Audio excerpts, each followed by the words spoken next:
นี่ดูก่อนดูดังแต่เฮิร์นนะครับวันกุ้งถุนดังวันกุ้งสับนี้ก็ไปช่วยเลยอีก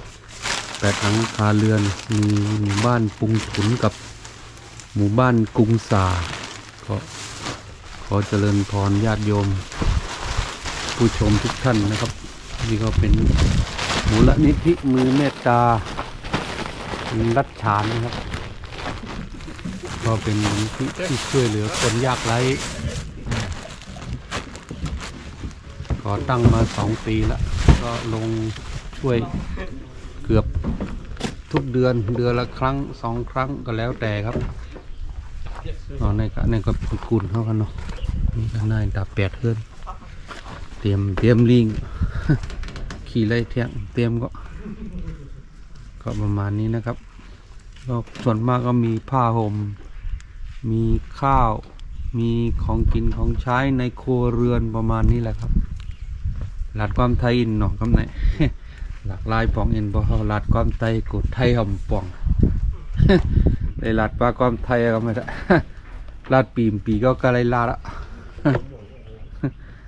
โอเคสาธุก็คงกำลังจะเดินทางนะครับกับรถคันนี้รถอะไรโตโยต้าโอเคคงจะพาเราไปถึงจุดหมายนะครับก็ไปประมาณ1 ชั่วโมงก็คงจะถึงมีพระไปด้วยกันประมาณ4 รูป5 รูปนะครับเอาค่ะกองไก่กังย่านดีวานค่ะเนาะกับโดยซอมตังก็ต้องหยับเมื่อไหนก็เดี๋ยวก็รู้กันนะครับว่าจะเดินทางไปทางยากลำบากแค่ไหนฝุ่นเยอะไหมอะไรประมาณนี้ก็ช่วงนี้เป็นช่วงหน้าหนาวนะครับโยมช่วงหน้าหนาวหลวงพี่ก็จะใส่หมวกกันใส่เสื้อนะครับใส่เสื้ออุ่นกันหนาวอาตมาก็ใส่เหมือนกันใส่กันทุกรูปแล้วครับเพราะ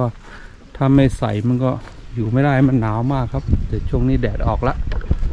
ก็พอเห็นแดดได้บ้างละแต่นี่เขาเรียกเวียงลางคือหรือลางคือนะครับลางคือนี่ก็เป็นวัดที่ผมมาประจำเลยวัดจองตาวัดท่าประมาณนี้ครับวัดจองตาเนี่ยเป็นตาเฮือโยนมันสับเต้นหมู่บ้านนี้ก็เวียงนี้ก็ส่วนมากจะร้อนหน้าร้อนจะร้อนมากนะครับร้อนกว่ากรุงเทพอีกนี่ก็ชมวัดไปก่อนพาไปดูหน้าวัดนะครับนี่ครับเป็นนาจ้องเนาะจ้องในตึกก่อสร้างจ้องในตึกก่อสร้างค่ะก็เป็นประมาณนี้แหละครับก็มีต้นไม้ลมลื่นดีเป็นหมู่บ้านน่าอยู่เป็นเวียงน่าอยู่ก็ไม่ค่อยวุ่นวายเท่าไหร่ช่วงนี้ก็เป็นช่วงโควิดนะครับไปไหนมาไหนก็ต้องมีผ้าปิดปากตลอดหมู่บ้านนี้ก็มีด่านก่อนจะเข้าหมู่บ้านมาก็มีด่านเมื่อกี้ด่านไม่ให้ถ้าไม่รู้จักไม่ใช่คนคุ้นเคยเขาก็ไม่ให้เข้าหมู่บ้านนะครับนี่ก็เป็นวัดจ้องตาส่วนมากไทยใหญ่เขาเรียกว่าจ้องตามีตาเฮยอยู่เนาะเมื่อก่อนนี่ครับส่วนมากภาษาไทยใหญ่นะครับดูไว้นี่ดีครับไม่มีภาษาต่างชาติเลยมีแต่ไทยใหญ่อ่านว่าจองตาหลงเมืองคายจองตาหลงเมืองคายก็วัดนี้เป็นวัดประจำนะครับมาประจำส่วนมากนี่ครับบ้านก็น่าอยู่ไปประมาณ1ครับแต่หน้าร้อนนี่ไม่น่าอยู่เลยไอเวียงลางเคอนี่ไม่น่าอยู่เลยมันร้อนมากประมาณ40 กว่าองศานะครับร้อนสุดๆแต่หน้าหนาวนี่ก็น่าอยู่ประมาณนี้เดี๋ยวก็คงจะไปกันแล้วเขาก็ดีกว่าออกตังเนาะแต่เขาค่ะกลุ่มนี้เจตนาลีก็เน็กไลน์เน็กแชร์เน็กติดตามมันฟอลโล่มือเมตตาเขาขาปัดแห้งอย่างน้ำกะนิ้วมือสู่เสานั้นก็เน็กค คอมเมนต์สาธุสาธุในก็อะไรกุศลซ้อมเอาขาดเนาะก็ขออนุโมทนาบุญครั้งนี้ด้วยผู้ชมที่รับชมคลิปนี้เป็นมูลนิธิช่วยเหลือผู้ยากไร้ในรัฐฉานนะครับเป็นพระสงฆ์ตั้งขึ้นมา2 ปีกว่าละก็ใครเห็นคลิปนี้ก็อนุโมทนากดไลค์กดแชร์กดติดตามก็จะยิ่งดีนะครับก็กำลังจะเดินทางไปละเนี่ยต้นมะขามใหญ่มากโอเคสาธุเดี๋ยวค่อยเจอกันในหมู่บ้านนะครับก่อนจะเข้าหมู่บ้านก็มีด่านด้วยด่านโควิด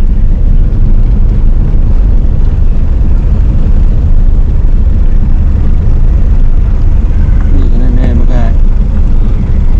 เหนื่อยอ่ะมันต้องช่วงนั้นมันก็ชื่อด่านนี่ด่านนี่ด่านนี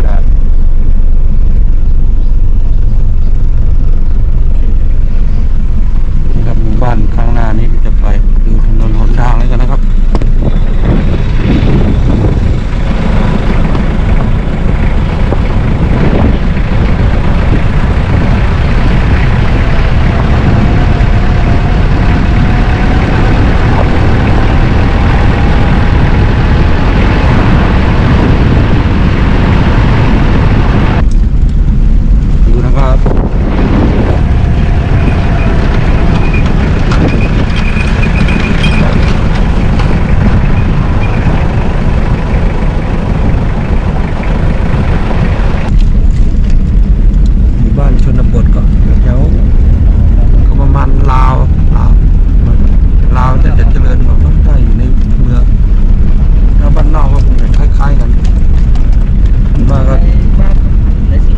เวียงนี่ก็ส่วนมากจะ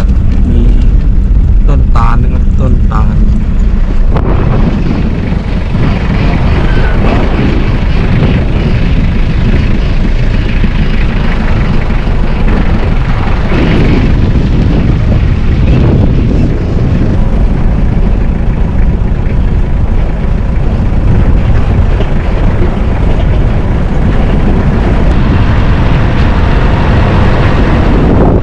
อีกด่านนะครับด่านโควิดด่านเข้าหมู่บ้านที่ด่านไทยใหญ่นะครับไม่ใช่ด่านพม่า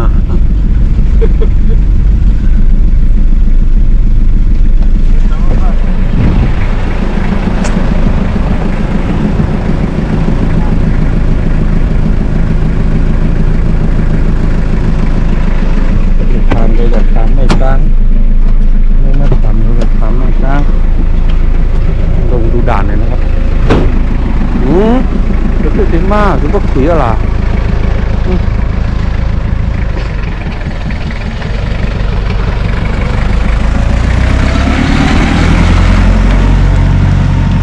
เดี๋ยวตามด่านกันครับว่ามีอะไร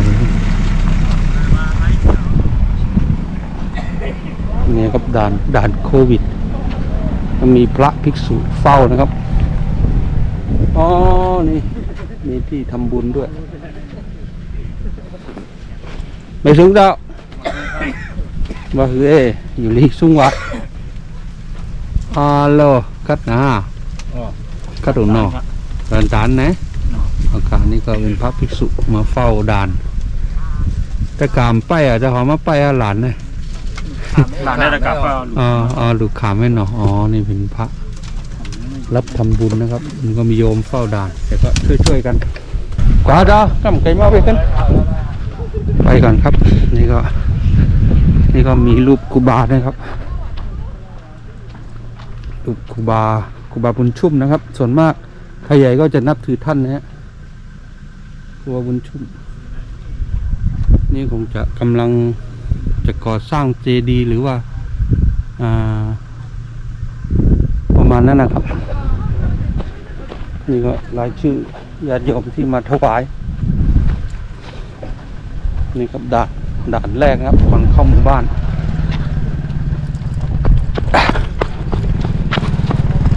นี่ก็มีหลวงปู่หลวงลุงมาช่วยสาธุครับผมเจอกัน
อันนั้นอันก่อเบิ่นยา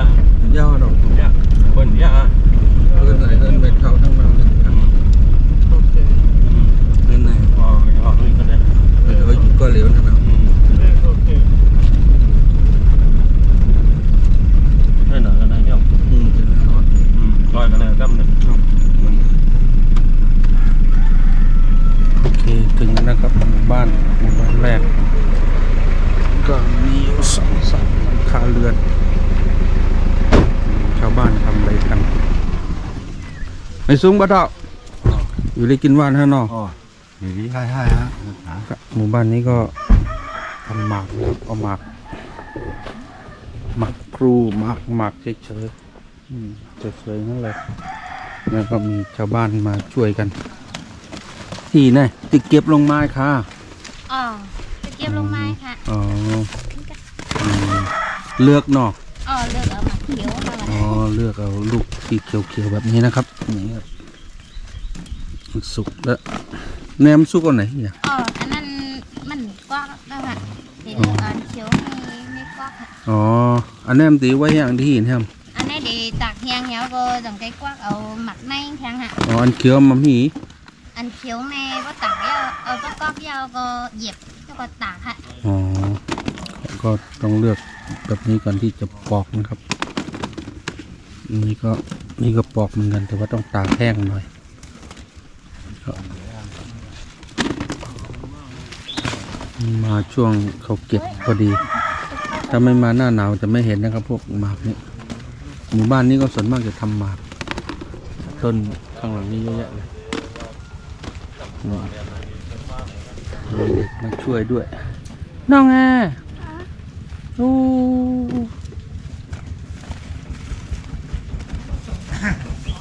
ชื่อว่าเอ้ย มันสามค่ะ เงินสามอ๋อ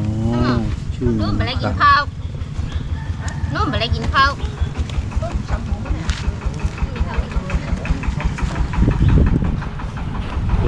มาทิ้งในสวนเลยนะแล้วจะมา อืม แข่งว่าไหน มักนะมากกว่าก็ไหนจ้างอย่างนี้ก่อนในสูงบอกอยู่รีข้างนอกในเท้าอยู่ย่อไม่เท้าอยู่ก็เร็ว ชอบเขียวมัน ไม่นั่งหลังพอเดือดหนอกมาไม่เท้าเมื่อนเอาโคมมาหลุมไม่ต้องเร็วดีอ่ะเป็นห่า ช้ำเขียวมอ ซ้ำเข็มเป็นห่างอยู่ดีก้า หนาว หนาว อ๋อ ปี นี่ยายคนนี้นะครับที่เราจะไปช่วยเหลือแต่ว่าท่านไม่สบายยายไม่สบายอ๋อกินไอ้กัมนั่นก็กินยายกัมสงคามาไก่แกล่ะ อ๋อ แม่มาไหน แม่มาค่ะ อ๋อ เมื่อกินกันเพื่อน กำไก่มาเละกำไก่มาเละฮะเอาอะไรกะกำไก่มืออ๋อจอยไม่เท่ากำนั้นก็เลยช่วยเรือไม่ยายก่อนนะครับ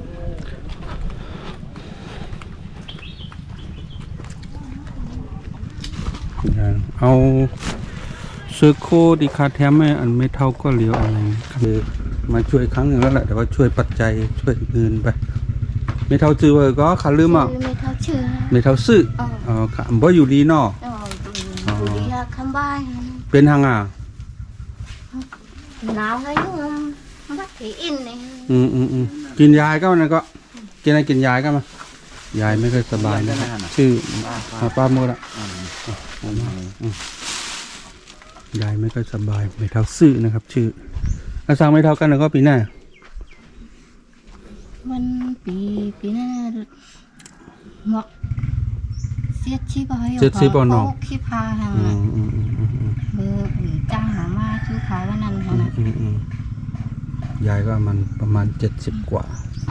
อายุนะครับ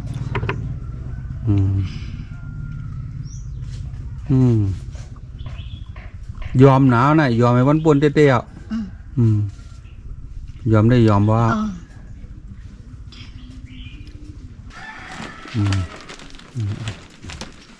เอาดูก็สาม สาร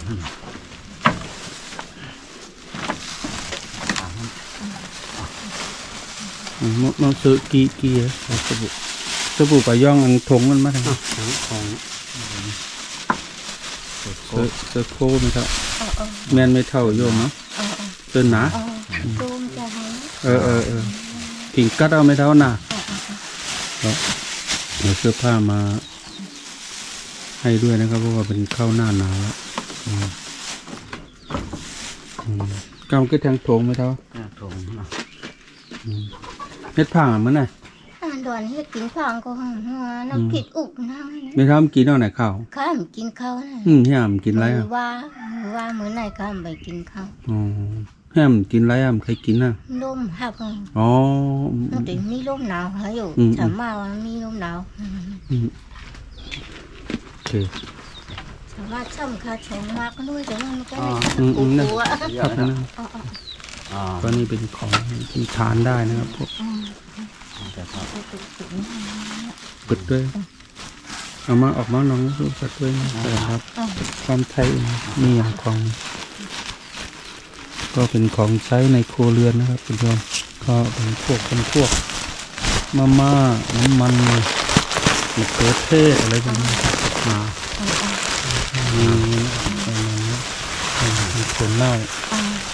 มะเขือส้มแล้วก็มีหัวหอมพวกนี้ของก็ของกินของใช้ในครัวโอเคแล้วสาธุนะไม่เท่านะเอาครับเอาค่ะสาธุใครหลุงนี่ไม่เท่าทั้งอินนั่นก็นะโจมนะ หันกันหิ้งไม่เท่าก็เอาดูกันนี้นะครับ 20,000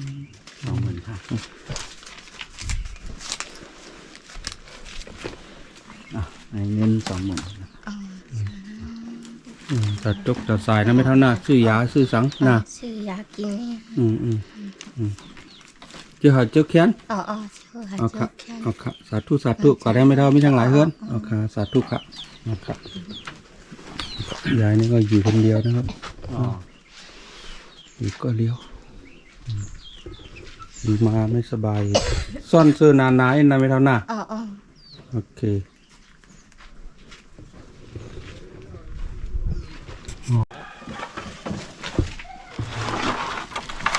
เขานอนกัดหลีอ่ะคำนั้นน่ะนอนกัดหลีไหนอ่ะ เข้มนะนอนเถอะ แล้วคำเลยอยู่แล้ว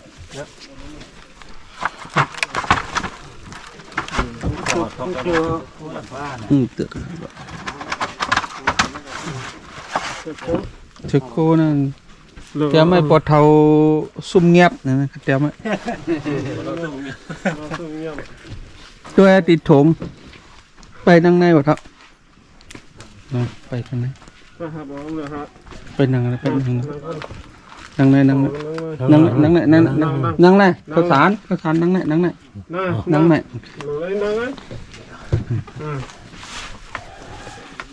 นี่ก็เป็นตายอยู่ไว้คนเดียวเอาข้าวไว้ก่อน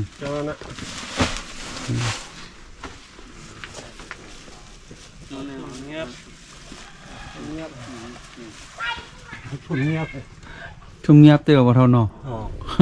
ไอ้เจ้าแล้วยันเมื่ออยู่โรงจานของนายผมนี่รู้เหรอ มันปลากล้วยมันน่ะไอ้น้องเขาเท่านั้น2กล่องของแล้วน่ะ มีเมืองไทยอ่ะ ของนั่นน่ะเขายามให้ตัวสั่งตู้เดียวกันนั่นน่ะ ลูกอยู่นะครับแต่ว่า 2กล่อง อยู่ประเทศไทย แถมมามีของจานนั่นเอามีลูกแต่ว่าไปทำงานอยู่ประเทศไทยมั้งครับ นี่ครับน่ากินอย่างนี้มีนั่นแล้วครับ สาธุค่ะ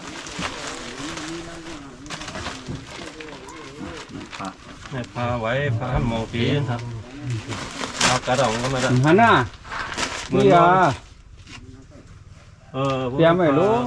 พอจะซุ่มเงียบไหนเตรียมไม่รู้ในถงหลงอ่ะคือได้ถงหลงอ่ะเมื่อนั้นเราเจ้าเขาอันมือเขามาอยู่ที่ก้อง2กล่องนะเจ้าแล้วตานะให้สั่งว่องกันนะครับตัวนี้นะครับอย่างนั้นก็โซยาโกยาโซยาก็ยากแล้วว่า2ก้อนถึงได้ก่อนนั่นเจ้าฉันเนี่ย จังลุกน่าสึกโคบเราเสื้อไอ้โกนนะเ คนใต้ฮะ อ๋อ กินพางหรือมั้งไหน ถ้ากินถูก ถูก ช่างนะเฮ้ย เงินบ่เท่าอืม ปลาเท้าหน่อย เอาแล้วให้ มันเฮือนแน่ก่อนนะ เพื่อนนะไม่เท่าอย่างก็น่ะ อยู่ทั้งออกเลย เหนื่อยเพื่อนนะ เพื่อนในหางชา อยู่ดีกินมาไม่เท่าน่ะสาธุเจ้าฉาย หลังกันไม่กินวันหลังกัน สาธุนะพระเท่าน่ะอยู่ดีกินหวานครับ อ๋อ เอาครับ โทรมาครับ เอาครับอย่าลืมดูมันบ่เท่าดูมันบ่เท่าไอ้ เป็นถูกความมาเนี่ยนะ อ๋อย่อครับดูมันบ่เท่าไว้น่ะสาธุครับอยู่ดีกินหวานเท่าเอาครับ ลงครับ เอาครับ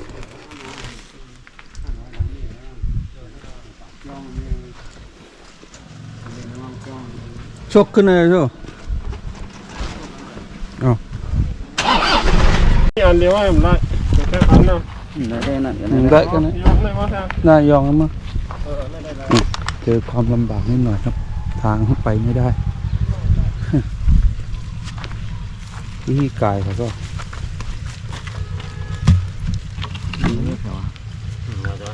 เยอะ มีว่าไม่มีว่าเรียกหัวหน้าก่อนนะฮะนี่แน่ก่อนเรียกหัวหน้าก่อน นี่เท่าไหร่นั่นอ๋อที่บนคำโหนายเจ้าเสือต้องช่วยกันนะครับ เพราะว่าทาง ข้ามไม่ได้นี่อะไรโย่แต่พวกนักไหนโย่ โอ้มีเด็กนี่นี่ก่อน ตัวกูยำอย่างไรต้องทำนะโอเคเราพี่ไป โอ้สองโคนั่นกว่างานก่อนนะรับโคโอ้ยาวหนักเลย นั่นได้แล้ว ไก่ ไก่ยาว ป่วยนะ วันนี้เอาม้วนลงเลยเอาม้วนตั้ง มันไตเนี่ยมาตะกะเคยนู้เคยเฮ็ดตังนู้ก้าวคำแล้ว เอาม้วนตั้งเอายาวตั้งให้ก็มันก็เอาออกขึ้นยาวเนี่ยก็มันก็เอาออกขึ้นม้วนลงตั้งเอาสีขาวตั้งนั่นได้นั่นนั่นไอ้เจ้ามาเอาได้ใส่เกล็ดให้เนี่ย ช่วยกันเพราะทางไปไม่ได้ครับเจอรถทางใหญ่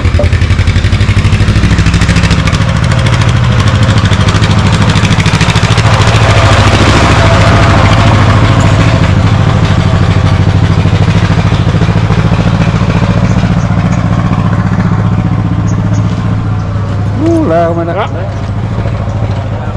เยอะเลยครับเห็นมามีเหมือนตั้งแต่กล่าวป้ายแล้วนะ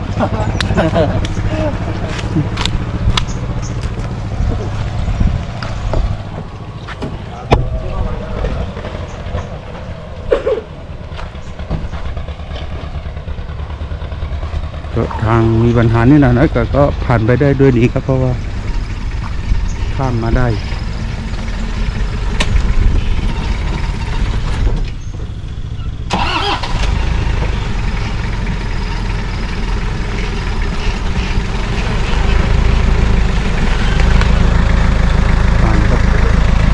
ก็ยังเหลือหมู่บ้านทางโน้นเองครับอีกประมาณ5 หลังคาเรือนครับเดี๋ยวไปสักแป๊บนึงคงจะถึงก็ถนนหนทางก็ประมาณนี้แหละครับคุณโยมประมาณนี้ครับไปเรื่อยครับ ต่อสามก็ได้โคไม่ทำเลย ตั้งลูกตั้งหลานนะไม่เท่ามาเถอะพวก ก็มันก็กำถึงว่าทาง เดี๋ยวนะมาเถอะ นี่ได้แก้มแล้ว นี่นายแคมป์หนาวอ่ะ นายฮะไม่ท้อนายอันเครื่องกินเครื่องย่ำป้านั่นแน่ฮะสาธุไม่ได้ กินอันย่ำเครื่องกินเครื่องย่ำมันคือส้มพักมีป้ามัวฮะ ภูมิหลี นี่เนี่ยดูสัตว์พวงเอาไว้ชอบเหรอ เออ ชอบเหรอ เมื่อวะ อ๋อ เออ ยายหูไม่ดีนะครับยายหูไม่ดี เป็นมาล่ะ อ๋อตื่นมาอะไร3 เฮือนนั่งไหน อ๋อ กำ4 เฮือนนะดอกกำเด็กกว่านี่นาง5 เฮือน อ๋อ 5 เฮือนไม่เท่าแหว อ๋อผู้ค้าก็นักหนาวมากเหมือนนั้นนั่น มื้อนี้มันกว่าอะไรไหนมื้อนี้ กว่าฮะ อ๋อ เพื่อนได้ออก อืม สีอย่างห้าไปมาจอยอันมาเอาเส้นไม้มาเออ ไงโคลูกอ่อนป้าเนี่ยนะไม่เท่าน่ะ อ๋อ ในป้าโคลูกหลานไม่เท่าป้าเนี่ยน่ะ อ๋อ ตามไม่เท่าแหวลูกหลานแฮะ อ๋อ ตาหลวนนั่นมาไหนลูกมีหลายก่อนะ อ๋อนี่ฉีดก่อฮะ เพกันนะน่ะ อ๋อ นี่แหละไม่เท่านุงไหลโย อ๋อ หลอนนี่ไหนดอกเอาปันหลอนเนี่ยนะก็น่า อ๋อ น่าจะแลบไหลไหมครับ อ๋อ น่าไม่เท่าแลบไหลนะจ๊ะนี่อะไรไม่เท่านะจ๊ะแขนเดียยาวอินน่ะโอเคเมื่อหน้า อ๋อ สาธุค่ะ อ๋อเมื่ออยู่ดีจินร้านนะฮะ เอาค่ะสาธุค่ะค่ะก่อนยายนี่ก็ลูกหลานเยอะนะครับ แต่ว่ายายก็เป็นคนหาเลี้ยงลูกหลานอายุก็มากแล้วหูก็ไม่ดีอีกมันก็มีแต่วัว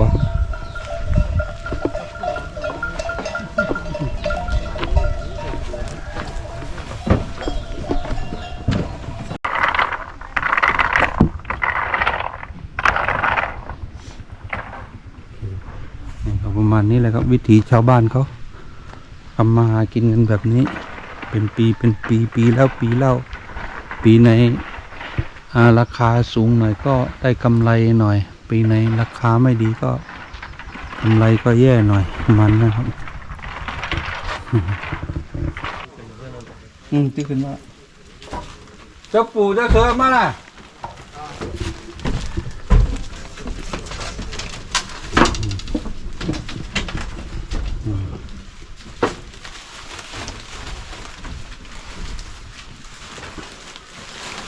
ต่อเนาะ สาธุ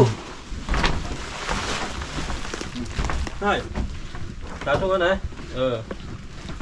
ตั้งหันนะตั้งไหนก็หันเดีย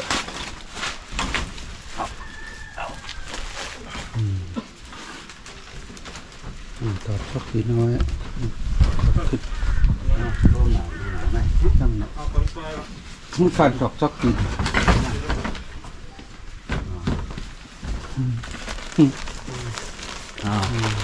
ไม่ได้เจอ สาธุไอ้วะโมโยสาธุจุกเป่งสาธุวะโมสาธุเราการวันกันหน้าเพราะว่ามันพูดอากาศที่ขันนั่นจำใจดีนะว่าเราคันเขาคันนั่นมันหูกว่าเฮ็ดกว่าที่ขันนะในคันมันหวังปุ้ยขันนั่นกับปุ้ยน้ำพิษนี่มันเอากระโชนนั่นเลยหวังปุ้ยเตาเยอะๆมันลาดกว่าไม่ไรหนอแต่ว่ามันน้ำใจลีตีตั้งร่างห้องจังจมปั่นจมจ้อกันเลยใกล้นอกด้านปั๊มมันเพราะว่ามันกว่าคนเยอะนั่นหัวกว่าที่นั่นนี่เรียงเก็บของตอนไปเราให้อยู่ในกินวันการน่ะหวยจ้อยนะเมื่อเฮาหวยจ้อยนั่นนางเมื่อวันเท่านั้นก่อนแท้แค่หนาวต้มหนาวนะตบผ้ายายาลีจังเหี่ยวกันหม้อก็ใหญ่เหี่ยวน้ำในแต่เมื่อหลัดดอกอะไรแต่ไอ้คนขี้เหี่ยวเขาน่ะได้ขับนับหน่อยเนาะนับแค่ชั้นนั้นนั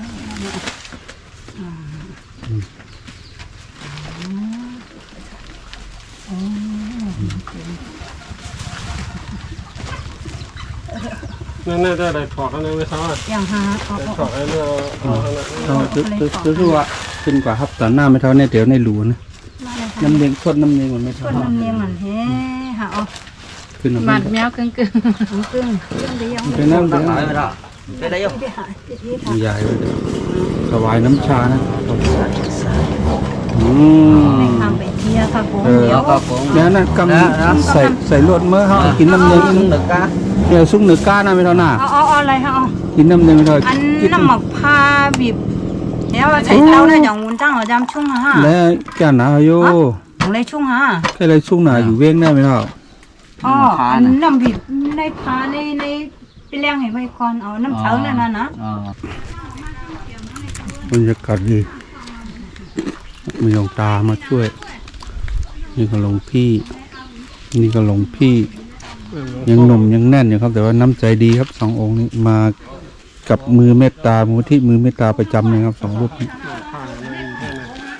นุ่นก็ยิ่งใจดีชอบเอารถมาส่งเราคงนี้น้ำใจดีอ๋อเนี่ยเขาเม็ดไก่เขาไก่เม็ด เขาเกียบมั้งภาษาไทยเรียกข้าวเกียบประมาณนี้แหละครับ แต่ว่ารู้สึกว่าผมจะไม่หมดละเหลือแค่นี้ รู้สึกมันแข็งมันแก่น อายุเสือว่ามันนี่อ่ะ แข็งมากเลย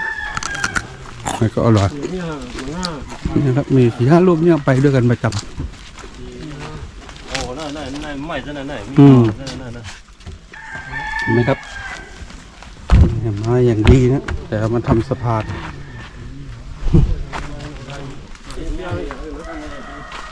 ชมบรรยากาศนะครับไปเรื่อยนานๆเลยออกมานี่ไม่ได้มานานแล้วนะครับ มาประมาณ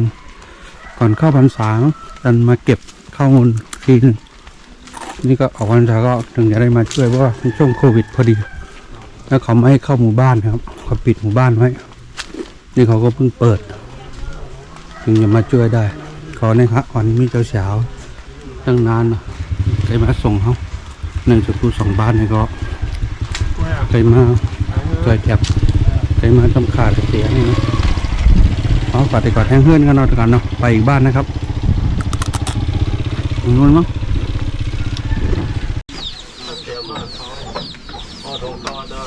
ขาโยมไม่ดีนะครับรีดไปข้างหนึ่งครับโยม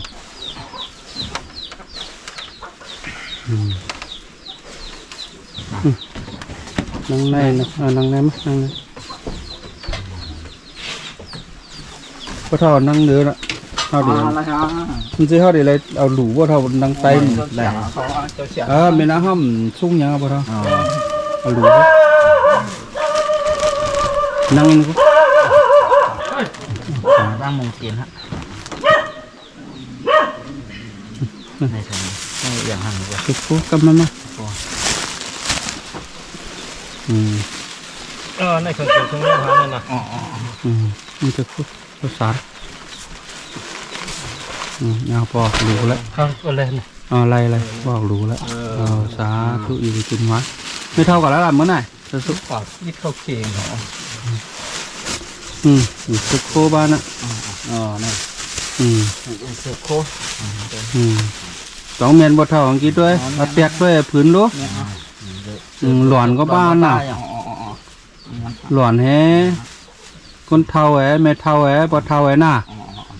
ขิงกัดเอาบ่เท่าเสื้อหนาเนี่ยเสื้อหนาวอ่ะเมื่อสาธุเองบ่เท่าเอาค่ะไปกินวัดนี่น้ำก็อะไรในเมื่อไหร่สาธุบ่พี่สาธุค่ะเดี๋ยวมาเอาเสื้อปันหลอนให้อีกคนจำตัวเด็กหมอไวอินเขาว่าไปตรงนี้แม่นว่าไหนแน่นอนว่ะไหนจุกตัวลูกจุกเด็กตัวลูก ใส่ด้วยน้อย แม่เนาะ ใส่ด้วยจะคู่คนนี้ปอดด้วยใส่ด้วยว่ะ ใส่ด้วยลูกใส่ด้วยในด้วยนุ่งเดียวล่ะแม่นเดียวเนาะใครเล็กไปด้วยน้องว่าแม่นเนาะ เพี้ยนหยิดครับ โอ้แคมนี่ไหนน้องไง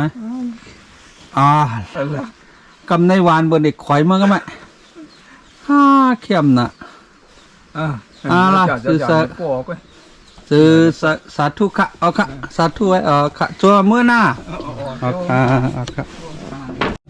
มาเลย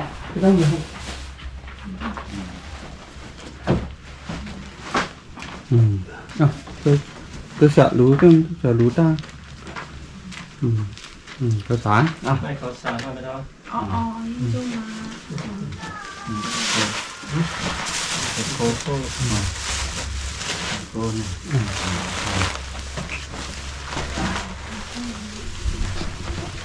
โคกินข้อย่าง กลางเลย นั่นก็จะ นี่เราปกติเราป้าเนี่ย สาธุสาธุไหมเท่าอ๋อค่ะสาธุค่ะโอเคทีนี้กินหวานแล้วไม่เท่าน่ะ อ๋อ อย่างเกะเฮิรนเกะหึนหล่ะครับน่ะ อ๋อเที่ยว เพียวน่ะ อ๋อ เพียวก็อะไรอ่ะแต่ปอก อ๋อ หลูหางดีห้ำหลูเฮิรนหางดีเขาเนี่ย อ๋อ สาธุค่ะ อ๋อ เขียนไหนยกตั้งเป็นไหมเท่า อ๋อแค่หรอเน้นๆหนาๆไหน คือเน้นๆนานๆเนาะ อ๋ออ๋อ น้องจะสีเขียวน้องจะ อ๋อจะอ๋อ นั่นมันจะคือกินนั่นวะ อ๋อ หมักม้วนไหนนั่น อ๋อ หมักฮูนั่นอันหมักฮูอันจนยาวจนสูงนั่น อ๋อไม่ให้ย่อจังเลย อันไรค่ะเป็นกิ่งเลยฮักนั่นเองนั่น ทากมา อ๋อไม่ให้จังเลย ทากหมักฮู มีแล้วนั่นมันดีขึ้นใน กินอีหยังก็โค้งค่ะเนี่ย กระเพาะของมีนี่ แค่วันจนจองอย่างว่า ส่วน จองเสลิงมัน ดอกสิริแต่หมักเจ็บเจ็บเมน หมักผ้าเพราะอะไรเอาไปเท่าใส่ เอา ไป ขามาอยู่ด้วย นี่อะไรล่ะ เอาข้าวพวกถึกกินได้ป่ะ ที่ต้นน่ะ ครับพี่เฉินน้ำหวานหน่อย อ๋อเอามาเลยมาหมักพร้าวอ่ะ อ๋อหมักข้าวเลย เออในหลูที่เจ้าคู่นั่นก็ไรนะนั่นอยู่ที่เจ้าในอยู่เจ้าในก็ไรดู สาธุจิตวัดใจช่างสัตว์ สาธุครับพวกเราน่ะเอาถุงเลยครับเอาครับสาธุครับอ๋อนี่ก่อนฮะ ก็ไม่เกิดปีขึ้นเท่าก่อนนะพุทธ อ๋อมีปุ่นอ๋อ ลูกที่ลูกน้ำคณะ อ๋อเสือนะครับตีมือดูดป่วยอ๋อครับเมื่อไกลมาหามอย่างเงี้ยเมื่อวันนั้นน่ะอยู่ได้กินหวานมีกินหวานครับโจมนะบอกนะครับโจมครับสาธุครับเปิดโจอะไรเงี้ยกัน3 เดือนเอาเนาะ เที่ยงก่อนบ่มี กินมาปุ๊บ บ่เขาเสียมักปุ๋ยฮะนั่นนะ หมัก มากกันน่ะ ไก่เกี่ยวเหรอ อ๋อไงอ่ะเป็นดูมักลูกค้าใครมือ สาธุนั่นน่ะ เมนเอาดีเนี่ย แม่นเอาลีๆนะ ค้าค้ามีตัวนะ ขวาหมูน่ะ ค้ามีตัวนี้ ขวาละมาได้ไก่ขวาอ้าวเฮ้ยไม่ได้กัดอีกนะเฮ้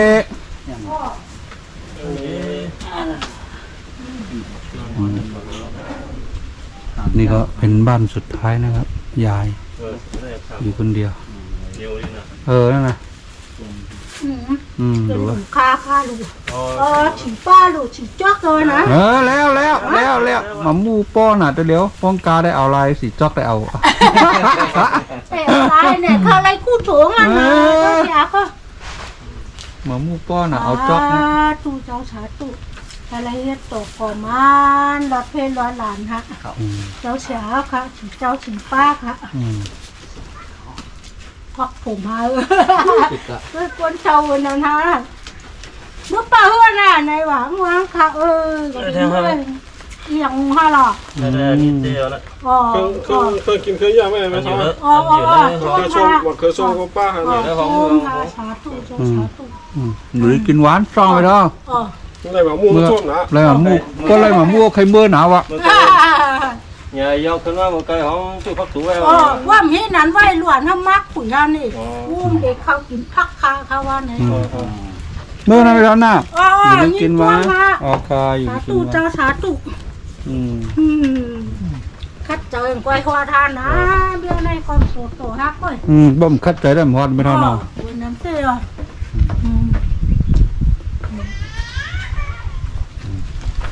โยมบอกว่าถ้าไม่ตั้งใจก็มาไม่ถึงว่าโยมว่างั้น งานแบบนี้ไม่ใช่ทำง่ายๆโยมว่างั้นก็ทุกของโยมนะต้องมีความตั้งใจ มีศรัทธา มีเป้าหมายแล้วก็ถึงจะมาทำงานช่วยเหลือสังคมแบบนี้ได้ต้องมีเวลาด้วย ไม่ใช่อยู่ๆทำได้กันทุกคนนะงานแบบนี้ก็ต้องเสียสละจริงๆในบางครั้ง ก็อนุโมทนาสาธุท่านผู้ติดตาม เดชมีเมตตากดไลค์กดแชร์